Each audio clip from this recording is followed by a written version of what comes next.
Retrouvez Mehdi Maizi et ses sauces tous les jours de 20h à 22h sur OKLM Radio. Mélange la sauce.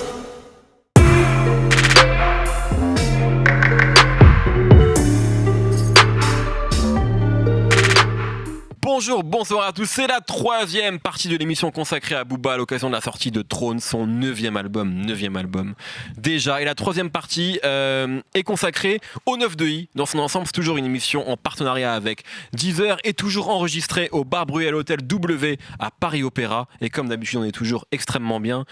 Un nouvel arrivant est à ma gauche et je suis très content qu'il soit là. Sindanu Kasongo qui maintenant est responsable des programmes chez BET, c'est ça ? Exactement. Ça va ? Très bien. Ça fait longtemps qu'on ne s'est pas vu. It's been a long time, comme disait tonton Rakim. Rakim, exactement. Et on parle pas d'Aïssa Broki. Raphaël est toujours là. Je suis toujours là. Nico est là. Et Driver est là. Bravo.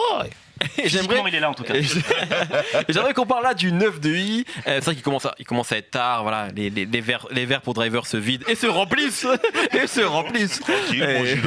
Et j'aimerais qu'on parle du 9 de I. C'est vrai que le 9 de I, c'est quelque chose qui est quelque part qui a toujours existé depuis. Qu'est-ce qui t'arrive, toi ? Depuis le début de la carrière de Booba, finalement, il a toujours parler du 9 de I, ça a toujours été une sorte de collectif avec plusieurs rappeurs qui ont gravité autour de lui, de Sir Dooms à Nesbill, en passant aujourd'hui par Damso. Et que veut dire le 9 de I ? 92 injections. Voilà. 92 injections. Très important. Beaucoup de gens ne le non, savent c'est vrai. pas. Et ben voilà. C'est infanterie, moi. Eh ben non, c'est injection. Peut-être que c'est aussi infanterie. Hein. Mais en tout cas, non, c'est vrai qu'il a dit 80. Il a dit à plusieurs reprises, notamment sur le morceau West Side, 92 injections sur l'album éponyme. West Side et tu vas déménager. Exactement. Justement, c'est vrai que moi, en tant qu'auditeur de rap, pendant longtemps, c'est vrai que le 9 de I, pour moi, c'était assez informel. Je savais pas vraiment à quoi ça renvoyait. En tout cas, il y a eu différentes personnes qui ont composé le 9 de I au cours de la carrière de Booba. Et pas tous du 9-2. Et pas tous du 9-2, et ça va encore plus se vérifier aujourd'hui, puisque voilà, on avait aussi bien la Malekal morte, pour un coup, c'était vraiment le 9-2, que Sir Dooms, que Nesbill, exactement. Et aujourd'hui, le 9-2, alors c'est plus concret aujourd'hui parce que c'est un label et on a des succès et des albums qui ont été promus et poussés aussi par Booba, comme Damso, comme C-Boy, comme Benach, comme Shai l'année dernière, même s'il nous disait dans une interview récente qu'aujourd'hui elle était plus dans le 9 de I, mais en tout cas voilà, ça fait partie en tout cas des signatures récentes et des succès aussi récents du 9 de I. Alors il y aura comme d'habitude une playlist à retrouver sur Deezer qui s'appelle Booba et le 9 de I, donc avec vraiment les tubes du 9 de I plutôt, avec les gros morceaux en tout cas faits par les membres du 9 de I actuel. Driver, peut-être commencer avec toi. Qu'est-ce que le 9 de I pour toi c'est quoi et ça a commencé à quel moment ? Parce que c'est vrai que si on reprend historiquement, le 9 de I c'est post-45 scientifique en fait. Voilà. Moi, l'image marquante que j'ai, c'était ils avaient fait une couverture pour le magazine Groove tous ensemble. Absolument. Et dessus, il y avait une couve assez mythique voilà, de l'époque. Il y avait Booba, il y avait Malekal morte, il y avait Sir Dooms, il y avait Nesbill. Et je pense que L.I.M, je crois, il me semble. Oui, voilà, aussi, bien sûr. L.I.M était avec eux à ce moment-là. Et voilà, moi, ça me rappelle ça, en fait. Et donc, c'était plus un crew. C'était un crew un peu, voilà. À cette époque-là, il n'y avait pas vraiment de label ou quoi. Et voilà, tout doucement, ça a évolué. Mais en tout cas, moi, c'est ça, le truc où je me dis, OK, c'est donc ça. C'est quand je vois cette couverture où ils sont tous ensemble.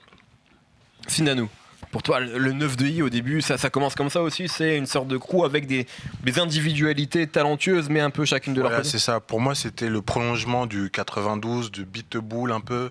Donc très vite, Mala, Sir Dooms. Et quand je les ai vus après sur ces projets, moi je me suis dit ok, c'est la continuation. Mais c'est surtout Mala qui m'avait marqué avec sa voix, parce que vraiment c'était vraiment rare à l'époque, un flow comme ça déconstruit, une voix étrange, même un nom chelou finalement, où tout le monde avait un MC je sais pas quoi, et lui c'était juste Mala. Donc, Et c'est vrai que d'ailleurs on n'en a pas parlé, parce qu'on a déjà parlé de Mala dans la partie 2 il me semble, mais l'album Himalaya de Mala, on le recommande chaudement. Tu prêches un convaincu, mais c'est vrai que c'est aussi quelque part le début. Il y a 09 et il y a Himalaya qui sort un peu après, je crois, et qui est peut-être finalement sur 09, Booba tente beaucoup de choses, expérimente beaucoup de choses et fait un peu figure de pionnier en France avec l'autotune. Et Mala, quelque part, il pousse le truc encore plus loin sur Himalaya et il fait des choses invraisemblables en fait. Futur avant futur. Ouais, c'est il était dans le futur. Ce qui est ouf, c'est qu'on parle tout le temps du fait que les Français vont puiser chez les Américains, mais en vrai, pour ça, aujourd'hui, le futur, en vrai, l'autotune, il l'a pas copié, mais c'est vrai qu'on a été presque précurseur sur ça. Mala, il fait un album entièrement sous autotune, avec en plus, il va chercher l'autotune comme un truc vraiment esthétique. C'est pas juste pour corriger ses notes, tu vois, c'est pas juste parce qu'il chante mal. Il rappe avec, et du coup, c'est parce qu'il aime bien l'esthétique que ça apporte, avec ce côté genre, je suis dans l'Himalaya, machin. Futur, il dit qu'il est sur Pluto, c'est le même délire en fait. Il va chercher un truc avec, et Mala, il le fait quoi, 3-4 ans avant, tu vois, c'est ouf. Qu'est-ce qu'il est fort, Nico. C'est vrai. Pas fort, c'est la réalité. Est-ce que Mala et Futur sont la même personne? Je crois que ouais. Sous les lunettes, jamais vu dans la même pièce. On pourrait faire un mème comme ça, tu sais. Raphaël, le 9 de I pour toi, à la base, c'est quoi? Et puis après, on va revenir bien sûr sur l'actualité et Damso. Et l'année assez folle, l'année 2017 assez folle du 9 de I, il faut le dire. C'est clair. Moi, je vais faire un rapprochement avec un rappeur américain, puisqu'on parlait de Future à l'instant. Moi, je vois le 9 de I un petit peu comme ce qu'a été Shady Records pour Eminem. C'est-à-dire qu'au départ, il a signé des potes à lui. Des gens avec qui il avait vraiment des affinités territoriales, on va dire, même si, comme on le disait, après, il y a eu des gens comme Nesbill aussi dans le 9 de I, pour finalement développer vraiment un label où il va signer des gens avec qui il a des affinités artistiques. Reviens peut-être sur Shady Records au début. C'est quoi les premières signatures de Shady Records? C'est D12, c'est Obi Trice, ce genre d'artistes, des gens de Détroit. Et après ça devient Yellow Wolf, les mecs de Slaughterhouse, etc. Donc je trouve qu'il y a un parallèle intéressant à faire avec les deux. Je pense que c'est aussi la manière de penser de Booba qui a évolué, c'est-à-dire qu'il se pense vraiment en directeur d'un label, quoi, et en précurseur en quelque sorte de certains artistes qu'il veut mettre en avant. Et en chef de crew, quoi. Exactement. Alors que il y avait peut-être plutôt un côté chef de bande sur le 9 de I du début, à l'époque où c'était La Malécale Morte, L.I.M. et tout ça. Je pense que l'acte de naissance de ce crew, c'était peut-être l'album Temps Mort, parce qu'on retrouve vraiment absolument tous ces artistes-là. Moi, L.I.M. qui on est pire que des animaux. Voilà, je pense notamment à ce morceau Animal qui est quand même assez incroyable. Planquer la dope dans le cul d'un cheval, etc. C'était quand même assez incroyable ça. Donc voilà, et puis c'est donc une esthétique qui est très particulière pour moi, le 9 de I. D'une part parce que c'est des artistes qui sont à la fois ultra quartier mais aussi très portés sur le rap américain, notamment le rap du Queens, et puis c'est aussi le son qu'a développé Animal Son notamment et Fred le magicien avec eux, qui était unique dans le rap français en fait. Bon, c'est vrai qu'on parle beaucoup de producteurs comme DJ Mehdi, mais je pense que vraiment ce crew là, Animal Son et Fred le magicien, ils ont vraiment développé un son 9 de I qui est vraiment identifiable. Moi j'ai l'impression que finalement c'est vrai que tu as fait une comparaison avec Shady Records, et il y a presque... Alors c'est une comparaison un peu tirée par les cheveux, mais tu vois, un peu comme... Sauf que ça n'a pas changé de nom, mais il y a eu deux moments dans l'époque 9 de I, c'est ce qu'on est en train de dire. Et c'est presque comme Cash Money, Young Money en fait. C'est-à-dire qu'en fait, le début, Cash Money, c'est avec un son très très particulier, comme Cash Money au début. Donc avec Animal Son, la bande Animal Son, Fred le magicien. Et puis après, au moment finalement où on change, ce que vous avez dit, on passe de producteur quelque part et directeur artistique, plutôt que chef de crew, on passe à un truc qui finalement a peut-être moins de personnalité marquée, mais est un peu plus structuré, et ça devient Damso, C-Boy, Shai, Benache, etc. Et c'est vrai que quelque part, sauf que là c'est le même rappeur qui a fait cette mutation. C'est ça qui est assez intéressant. Si on revient peut-être sur le 9 de I actuel et revenons peut-être sur l'année 2017, moi, si on me demandait de résumer peut-être l'homme de l'année 2017, rap français, là comme ça à chaud, je dirais Damso. Je vais être très clair. Damso pour son album Ipséité, pour l'impact qu'a eu Ipséité dès sa sortie, je crois que c'est le 28 avril, et ça a été assez sans précédent en fait, en tout cas à l'heure du streaming et de tout ce qu'on veut. Et puis il y a Damso en featuring, il y a Damso qui monopolise les morceaux des autres, Vitrine de Val, de Noche, de La Crime, etc. Moi Kamoun, qui est quand même une bonne collaboration, parce que j'aime beaucoup ce que fait Kalash. L'entrée de Damso, incroyable. Et un clip sur la Lune, ça coûte cher. Et sur la Lune, tu fais l'entrée de Damso sur la Lune. Les gens qui n'habitent pas la Lune parce qu'il n'y a pas d'habitants ne peuvent pas comprendre cette entrée.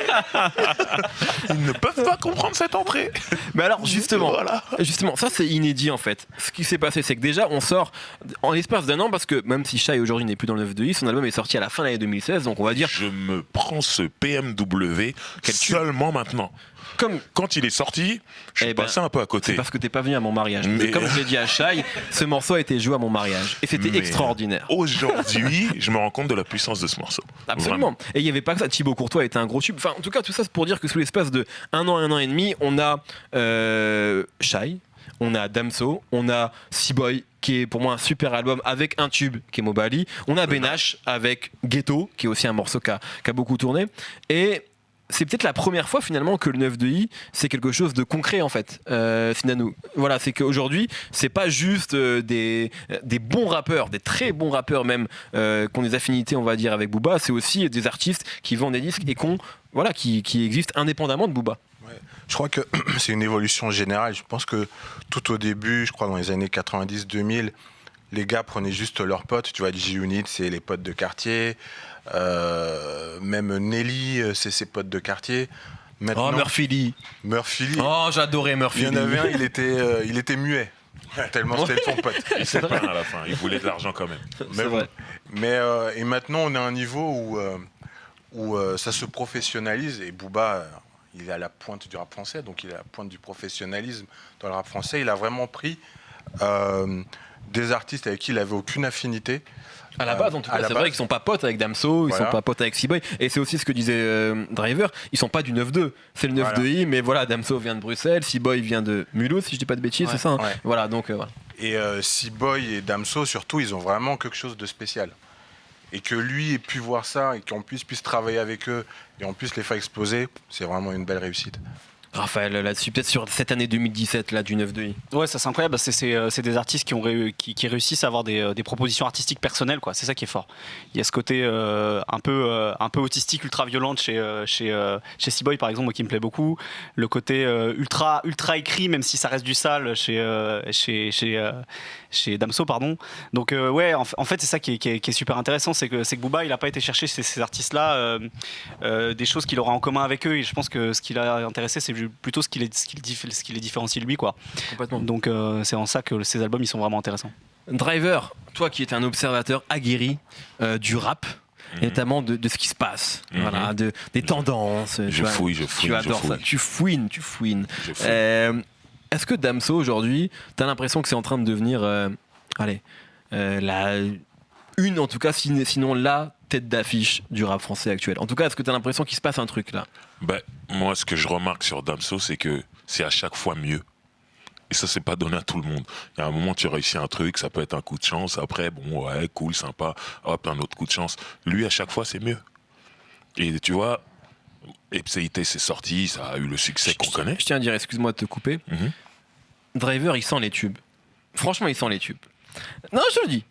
Driver, quand on avait reçu Kalash à l'époque de l'album Chaos, il avait dit, l'album n'était pas sorti, on avait reçu 8 titres. Il avait dit, ton tube, c'est Taken. C'est devenu le morceau le plus marquant. C'est vrai. Et là, quand on avait reçu l'album de Kalash, on n'avait pas reçu Nanti non plus. Il avait dit, Moi Kamoun, il m'a dit, Moi Kamoun, là, ça va être incroyable. Il dit c'est incroyable. C'est vrai qu'il y avait Damso dessus, etc. Mais ouais, quand même. J'ai précisé, le couplet de Damso, il est incroyable. Et pour moi, le couplet de Damso, il est au-dessus de l'album Ipséité. Tu m'avais dit. Voilà, pour moi, il annonce un meilleur album encore. Et c'est ça que je trouve avec lui qui est incroyable, c'est qu'à chaque fois, c'est mieux. Et quand t'es producteur et t'as un artiste comme ça, sur ma vie, t'es content. Tu te dis, il arrive à m'étonner encore, il arrive à me mettre des trucs. Le couplet qu'il a sur l'album de Booba, la Trône, sur le morceau 113. Il est chaud de malade. Et moi, je me dis, le couplet de Moi Kamoun, plus le couplet de Trône, mais il va nous faire un album de dingue là qui arrive, tu vois. Et rien que ça, toujours faire mieux, mais c'est magnifique. Donc bien sûr que il est dans le top 3 là en ce moment rap français de tout ce qui se fait de cette génération. Il est dans le top 3 normal. Nico, peut-être sur Damso, est-ce que tu as quelque chose à ajouter? En fait, il y a une question qui se pose parce que Booba, forcément, comme tout le monde, il vieillit. Un jour, il va arrêter sa carrière. Et qui va prendre sa succession sur le trône du rap français, tu vois? Et jusqu'à présent, c'est vrai que comme il s'entourait de gens qui finalement étaient un peu dans son univers, lui ressemblaient. Je pense Nesbill, même Caris, finalement, qui était proche de lui, qui était un peu dans le même style de rap. Au bout d'un moment, ça marchait pas parce que c'était plus des remakes que des suites. C'est pour faire une comparaison bidon avec le cinéma, tu vois. Et là, avec Damso, finalement, on a un mec qui est différent, mais qui arrive à créer des sensations qu'on avait quand on écoutait Booba quand on était petit, tu vois. Alors, excusez-moi, je vais abuser, mais c'est comme si Booba était Scarface et Damso était l'impasse. Oui, pas tout à fait. Oui, je force. Tout à fait. Tu vois. Non, mais c'est plutôt, tu vois, plutôt que de dire, tu vois, les gens, je sais pas, ont adoré, j'en sais rien, Le Seigneur des Anneaux, tu vois, plutôt que de vouloir un remake, on veut une nouvelle saga. Qui provoque les mêmes sensations, tu vois. Et je pense que Damso, c'est ça, en fait. Tu veux dire que Damso, c'est Harry Potter? Non, mais c'est un truc qui est nouveau, mais qui nous fera autant kiffer que Booba. Et moi, c'est la première fois que je vois un mec dans son entourage où je me dis, ok, lui, dans 10 ans, je pense qu'il fera encore des disques, tu vois. Ouais, clairement.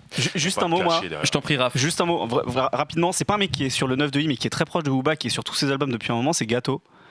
Et c'est quand même, je trouve, un artiste qui est assez incroyable parce qu'à chaque fois il fait des couplets qui font mouche. Damso Driver parlait dans la partie précédente du morceau Bouillon, justement, sur Throne, qui est un de ses morceaux préférés de Throne. Et c'est vrai que ça fonctionne en fait à chaque fois leur collab en fait. On sent qu'à mon avis ils passent du temps ensemble et que voilà ils ont des trucs à faire ensemble. Et là c'est pareil, c'est un artiste qui a une proposition artistique originale, donc ça pourrait être sympa. Alors c'est peut-être compliqué de vendre un mec comme Gâteau en France, tu vois, parce qu'il a cette barrière de la langue avec son créole haïtien, mais voilà, je trouve que c'est encore intéressant que Booba ait cherché un mec comme ça et qu'à chaque fois il soit sur ses albums quoi. Très bien. C'est donc notre partie sur le 9 de I. Évidemment il y a 36 000 choses qu'on pourrait dire. Moi j'aimerais quand même en placer une pour Sir Dooms qu'on a mentionné, mais qui est un rappeur que j'adorais, que j'adore toujours d'ailleurs. J'aimerais bien. Exactement, c'est vrai au début. D'ailleurs, ça a toujours été revendiqué aussi bien par Sir Dooms que par Dan. Et ils rappaient ensemble. Ce que nous disait Danny Dan, c'est que Sir Dooms venait rapper avec Dan. Et c'est vrai qu'il y avait un truc sur. Il y a ce fameux morceau, Un dingue en moi, sur le deuxième EP de Beat de Boule, où alors là, le passe-passe entre les deux. Je suis désolé, mais c'est magnifique. T'excuses pas. Vous pouvez. Et puis peut-être une pensée pour Brahms. Bien sûr, absolument. Et Brahms, absolument une pensée pour Brahms, qui était. Moi, je me souviendrai toujours du.